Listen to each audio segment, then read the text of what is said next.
Three, two, one. What is up, everybody? And welcome back to Zachary Reality. It is Zachary Reality, and we are here for our weekly Bachelorette breakdown. Today, we will be chatting all about episode 4 of The Bachelorette for Miss Jenn Tran. She started off this week going to New Zealand from Australia. They went to Melbourne originally.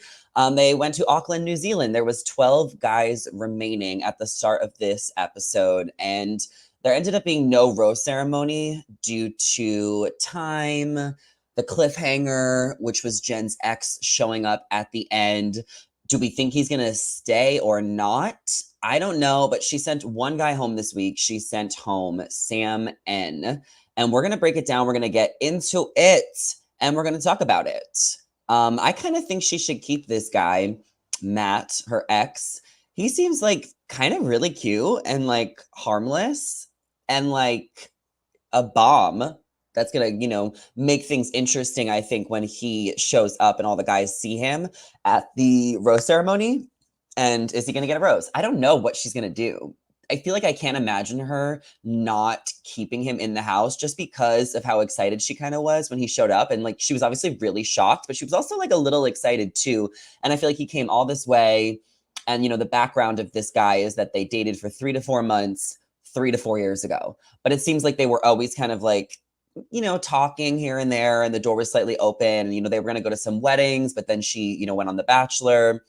And Jenn really wanted to know why all of a sudden is he saying that he loves her and he wants to stay here. Why didn't he say that before she left the journey? If he really wanted to be with her, like, did he just not want to take this opportunity away from her? Or does this guy just want to be on TV? I can see all options, but I kind of want him to stay so we can figure it out, We have Cooking in the Casino with Rosemary joining live. She says, "Hi, Zachary. Hey, hey, hey. If you guys are joining here on YouTube, whether you're live or watching later, do not forget to give this video a thumbs up. Hit the thumbs up, hit subscribe, make sure to leave a comment. Let me know your thoughts on the episode and on all of my takes on the season. And if you are joining live, put your comment in the live chat and I will put it on the screen. I would love to hear some of your hot takes on this season of The Bachelorette. So let's break down the episode. Like I said, they went to New Zealand. There are 12 remaining suitors. Week 4 included 2 one-on-one dates, a group rugby match, and the unexpected departure of one over-eager suitor. But the biggest twist was the arrival of a man from Jen's past who showed up to announce that he wanted her back. So things start off with Sam M getting a one-on-one date. And I was like, damn, because that means Devin's getting the other date. And I really wanted to see Sam M and Devin on a 2-on-1 because their feud, their rivalry has been a thing all season and the tension's been building up each episode. So I don't know if them going on one-on-one dates this week will ruin their chances at a 2-on-1. Maybe there won't be a 2-on-1 this season. I feel like it would have been teased in the teasers if there was one. But Sam M had his one-on-one date and they decided they were going, or he decided for them, they were going to be paragliding, going off of a cliff.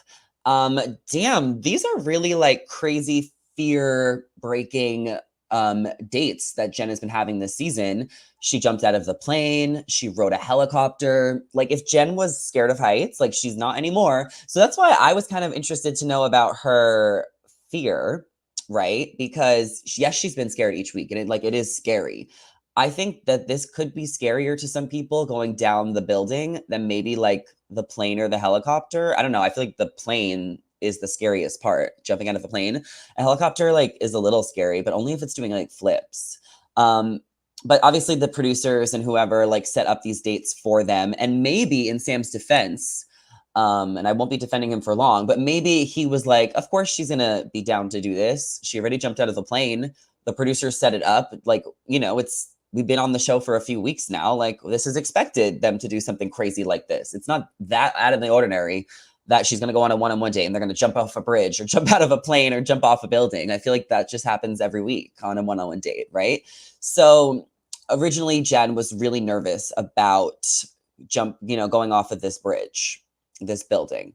She was nervous about it, which is understandable. And he was just like, of course we're going to do this together. And I guess he just didn't comfort her. And I don't think he did either. But he just like wasn't comforting her, you know, to her liking because she was really freaking out and he just wasn't able to like read the room or like read her emotions. So when they were standing off of the building, he was just like staring at her. And I was just like, this is not a TV show. Like, why is Sam M staring at her having a meltdown? Like, is he gonna like comfort her? Is he gonna help? Like, why is he just watching her? Like, we watch her because we watch the TV, but like he's on the TV show. And I feel like he's just like having a really difficult time of like separating that from like the reality. And I feel like he has his own agenda. I don't think he's super authentic, right? Sam M is our villain this season. I don't think he really likes Jenn that much. I think he is in it for himself. And it was kind of crazy when she got down the bridge, the fucking building, sorry. She was like, I did it. I did it. Like she felt like she accomplished something for herself, not like they accomplished something together. Like they were in two completely different worlds during this date. They were not connecting. They were just like so on different pages. Cooking in the Casino with Rosemary says, not crazy about Sam. Me neither. I'm not crazy about either of the Sams on the show. Sam M, Sam N, Sam N. I'm glad that Sam N is now gone because it's really hard to say Sam N, Sam M, Sam M, Sam. So I kind of feel like maybe we could just call Sam now, Sam M. But I feel like no, like even years later, like Hannah G is still called Hannah G, you know? So the date was just really awkward and eventually he like kind of comforted her, but it was just really weird to see them together because they have a good physical connection. And I think that's why they've had some really steamy makeouts and steamy moments during like group dates, like at night or like rose ceremonies. But this was their first time doing an activity together or like taking it on a challenge together that was just about them. And clearly they're not meant to be together at all. And when he was so cocky, he was like, I don't think this is my first date with you. It's not our first date. And Jen's like, no, it is. But she also is smitten by him. I think she thinks he's really cute and she's really attracted to him. So she can't help but blush because he is such a smooth talker and a sweet talker.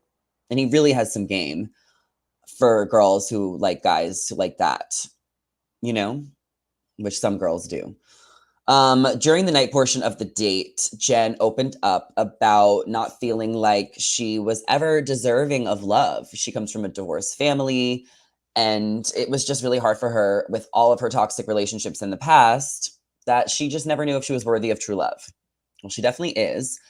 She's 26, so she's so young. So even if this doesn't work out for her, I feel like she will find love one day. She's such a catch.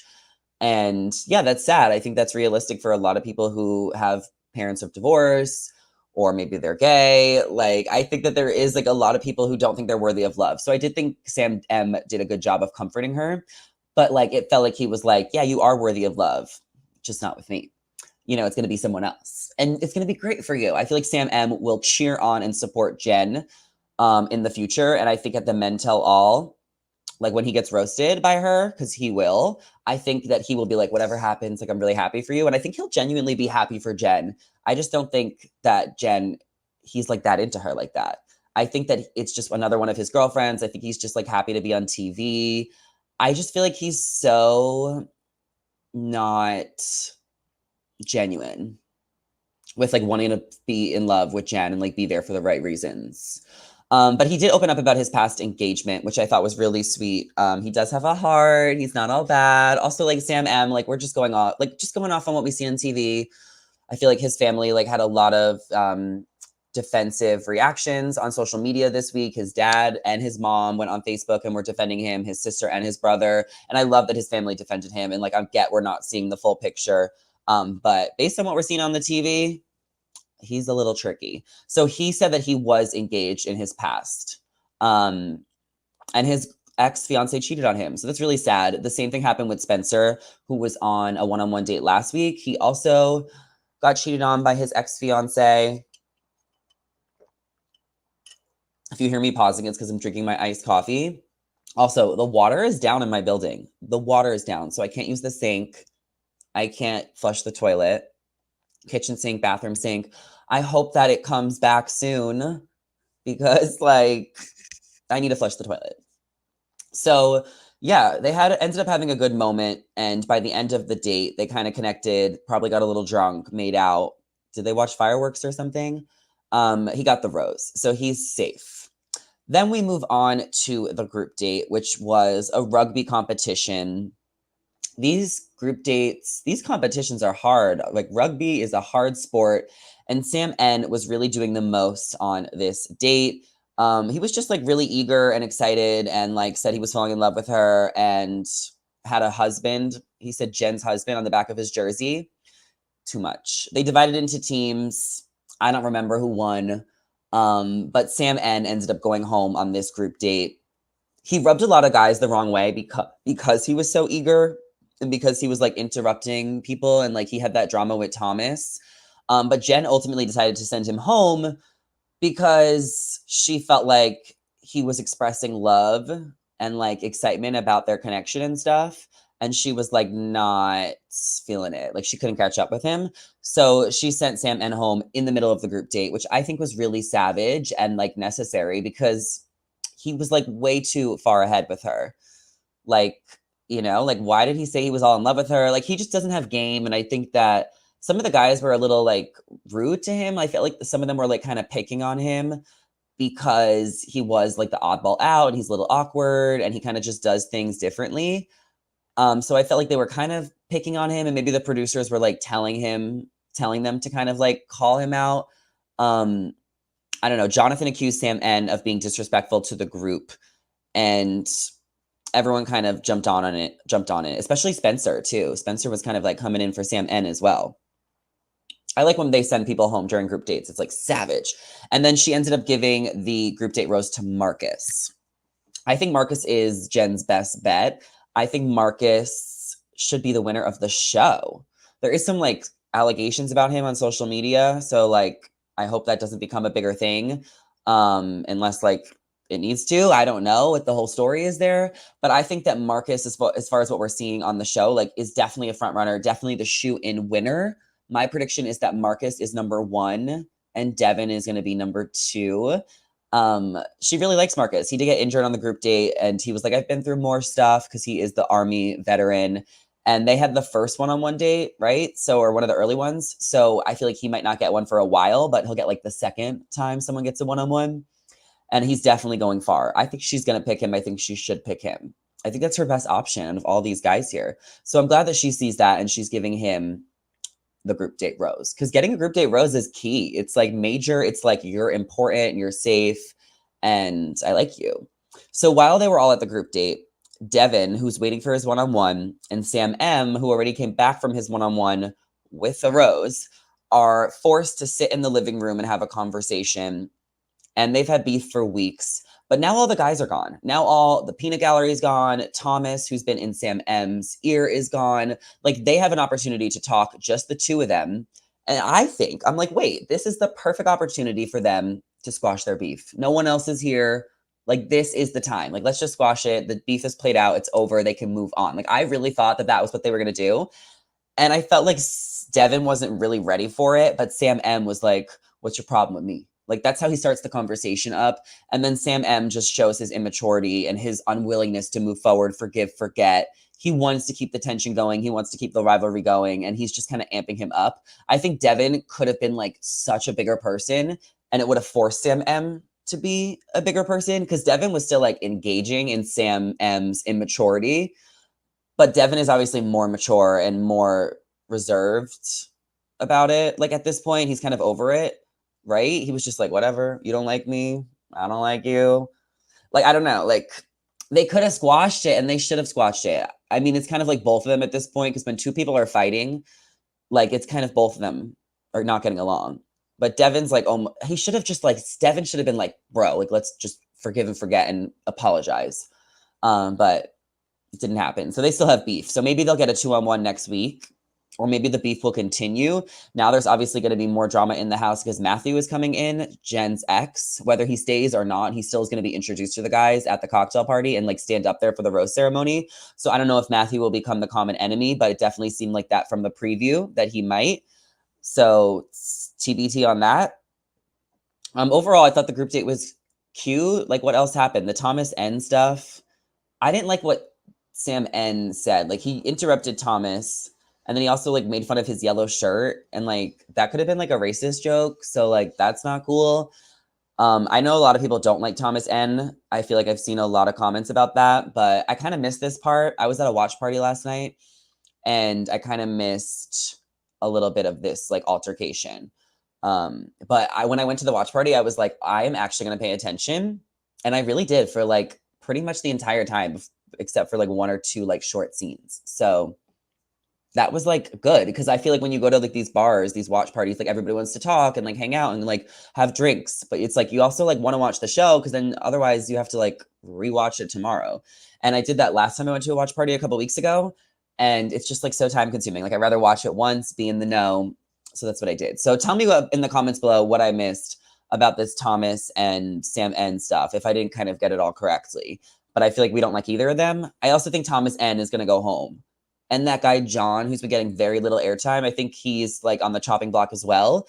And Austin seems to be on the chopping block as well.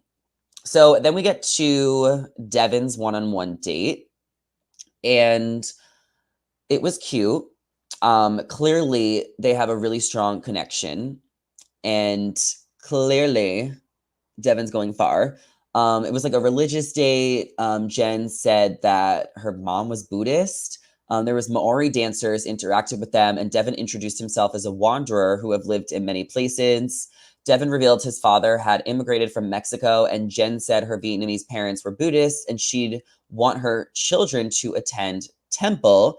He seemed to enjoy learning about Jenn's culture and noted, I think I'm falling for her. Devin revealed to Jenn that his mother had a fling in college and got pregnant with him.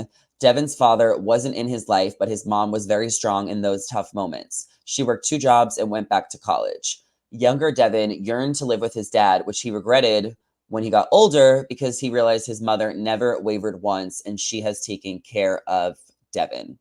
So I think that Devin's had a very interesting childhood, and so has Jenn, and we really learned a lot about their childhoods on this date, and they were really able to connect and share stories, share experiences.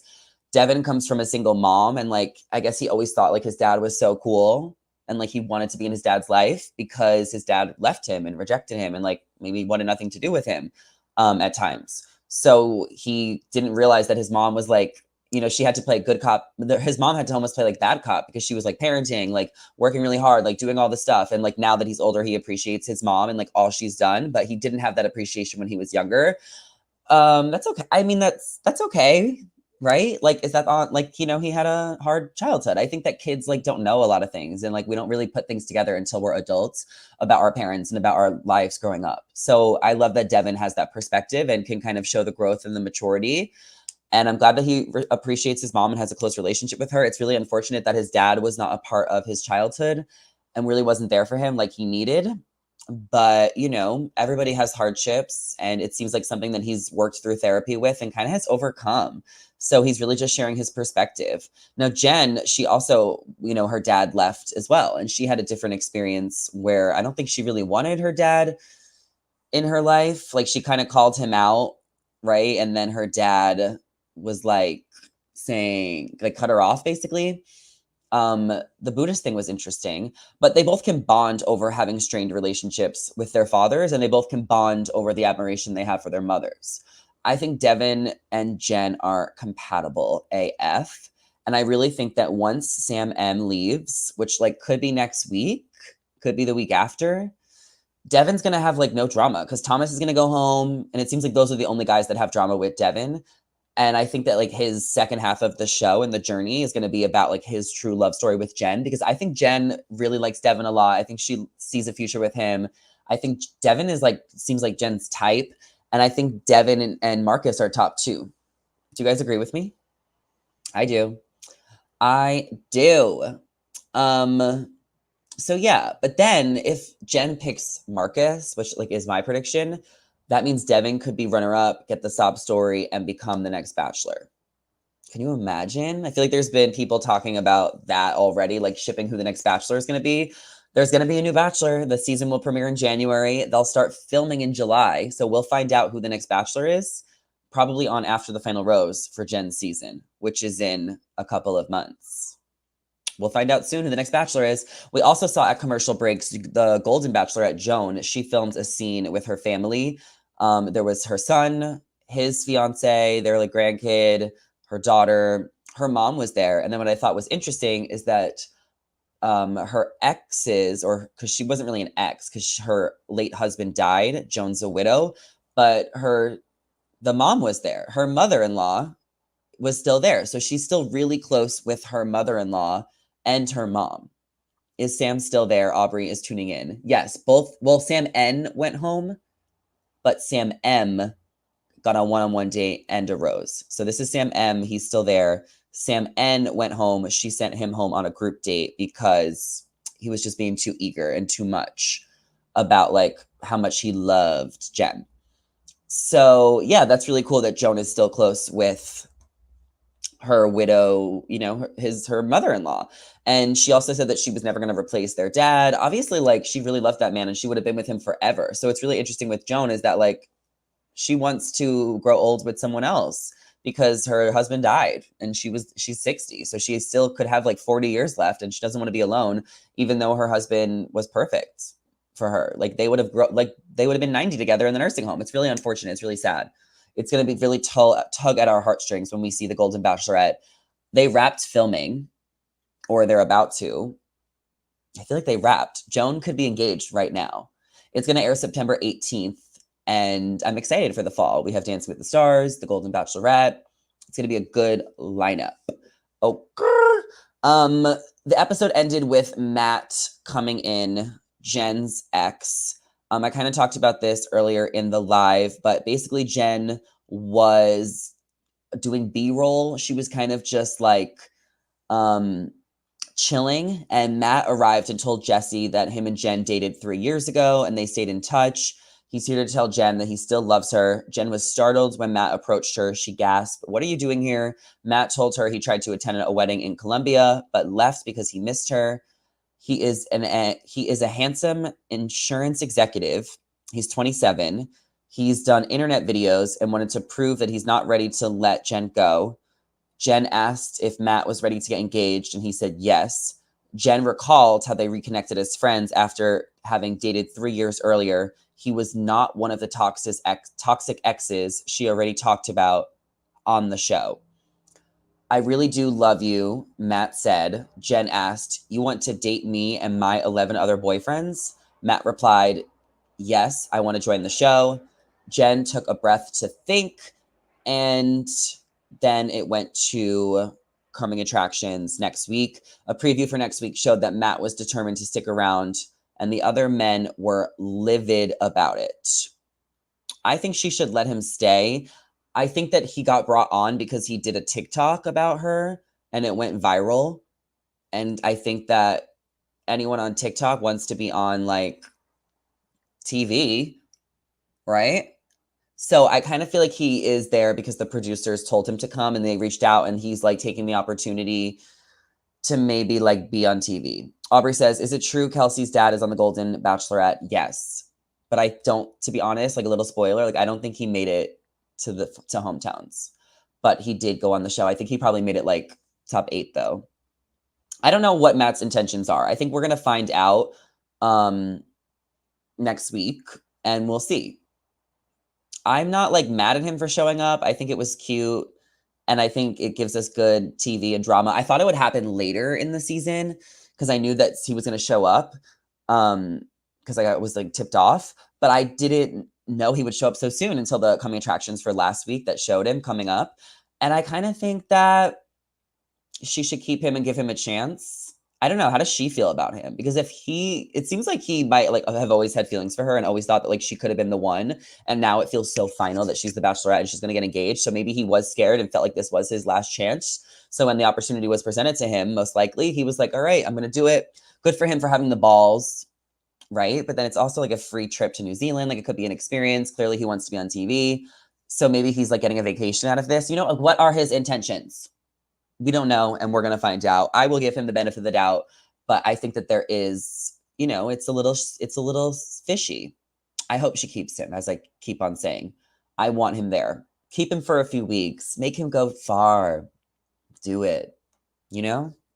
So those are my thoughts on the episode. Last night I did go to Jax's Studio City for a watch party. It was my second time going. I went for week 4. It was hosted by Brittany and Tom Schwartz from Vanderpump Rules. And there was a lot of Bachelor people there, like Rachel and Leia, who is my girl. Tanner was there. Adrian was there. And Aaron B was there, who I've never met before. So it was nice to meet him because we've been social media friends. Aaron B was on Bachelor in Paradise last year. He had the falling out with Eliza. So I told him, I'm like, please come on my podcast. I think he might be finally down to come on. Last night's episode was gold, Celeste says. It was a good episode. I thought the last week was kind of better, but it was still good. It was still good. And what else is going on in Bachelor Nation news? I feel like everyone was talking about Victoria Fuller, who has a new boyfriend. I made a TikTok about that. Feel free to go check it out. She's now dating a football player she went public with. His name is Will Levis. He is a quarterback, which is like a big position for the Tennessee Titans, who I don't think that Tennessee Titans like ever go to the Super Bowl, but either way, dating a quarterback is like a move. We'll see if this one works out for her. I feel like she's had a lot of boyfriends, a lot of public boyfriends. So I wish her luck and we will see. Also, guys, big news. I booked a flight a couple weeks ago, but I haven't said this online yet. I'm going to Croatia. Guys, I'm going to Croatia. I booked a flight to Croatia. I'm leaving August 8th, so in a week. A group of my friends from Miami are going, and they rented a house. And like my friend Teresa, who kind of planned this, the Airbnb reservation, like she did it all. It was very cheap. And she was like, you want to come? I have this house. And you know, it's like $200 a person. And I'm just like, how could I say no to that? It's summer, it's August. Like, I feel like I want to travel in the summer. That's the time to do it. And I haven't left the country in 5 years. So literally I've traveled so much in college. Like I've been to like London and Slovenia and Italy twice. I've been to Spain and Ireland and Scotland. Like I love to travel. I'm always traveling like the US, but with COVID and everything and like it being, you know, more expensive and like a whole bigger thing to leave the country. I just like haven't left the country. I haven't planned any trips. I haven't had anyone to go with. And now I finally do. So I'm going to Croatia August 8th. Celeste says that's a beautiful destination. I'll be there for 5 days and I might extend in Vienna, Austria for 3 days on my way back because that's where my connecting flight is. So like, why not? So that's the plan. And I will be gone. I need to make sure I have a phone plan internationally and that I notify my bank so that they know that I'm there so I can spend some money and be able to be active on social media while I'm there and like use my phone. That's like my biggest fear. And then I have to like exchange money, I guess, at the airport. So that'll be a thing. But once I get there and see the crystal blue water, it'll be like a huge experience that I'll remember forever. It'll be so cool. And like, it'll be such a dream. And like, I'll feel like I'm in like another universe. And at least I'll be with a big group. There's going to be 6 of us in the house. So it's going to be so fun. So I cannot wait to go to Croatia. Like what? Oh my God. It's amazing. That is my recap for today, episode 4. I have 2 interviews that I'm doing this today, actually. I'm actually doing 3 interviews this week, but today I'm going to be interviewing Hannah from Love Island. She won season 4, Hannah and Marco. I'm going to get all her takes on going to After Sun, Fiji, just like a little bit about Love Island, her thoughts this season, and just kind of shoot the shit with her for like 20, 30 minutes. And then I also will be interviewing Christine from Perfect Match. Christine won the last season of Perfect Match with Nigel. They broke up. She's been talking some ish online. So we're just going to kind of talk a little bit about the season and her journey on Too Hot to Handle and stuff. And it'll be a fun interview and shoot the shit as well. Not sure when I'll put those interviews out, but probably this week, definitely by next week. I like to just kind of put them out whenever. I don't really have like a crazy schedule with all my stuff, but I will also be interviewing the Claim to Fame eliminated contestant on Thursday. So I'll put that out on Thursday as well. I love doing interviews. I want to be able to do like 3 to 4 a week. I'm really trying to figure out how to get the right equipment to have people over and like record them in my living room and have like microphones and like do like longer form podcasts like that. So that's definitely like a goal I'm trying to do. And I'm trying to go to workout classes once a week. So I need to book a workout class for this week because I haven't done that yet. So I'm thinking I'll go on Thursday. And I also just got new toothpaste. My friend Cassie, she posted about this like charcoal toothpaste and you can get it on TikTok Shop. And if you go to her page, Cassie Taylor, there's like a 25% link. And she said it really works. It makes her teeth so white. My teeth are already pretty white. At least I hope and think. I don't even know. But I'm going to be using this new toothpaste and like really trying to get like the shiniest, whitest teeth ever. And I really want to get really tan as well for the summer. I've been laying out. I've been getting some tan, but I want a little bit more. So that's my summer goals. Those are my plans. Thank you guys so much for watching my live or listening as a podcast. Do not forget to give this video a thumbs up. I really need all those thumbs up. Can we make a record and get 100 likes on this video? Let's do it. Let's get 100 likes on this video and let's get over 1,000 views on this live stream. That is the goal. Let's do it. Need your help. The way you guys can help me is by commenting. The engagement helps the algorithm, boosts me out. So you just got to like, comment, and do not forget to subscribe. Thank you all so much for listening. I will talk to you guys soon. Bye, everybody. Take care.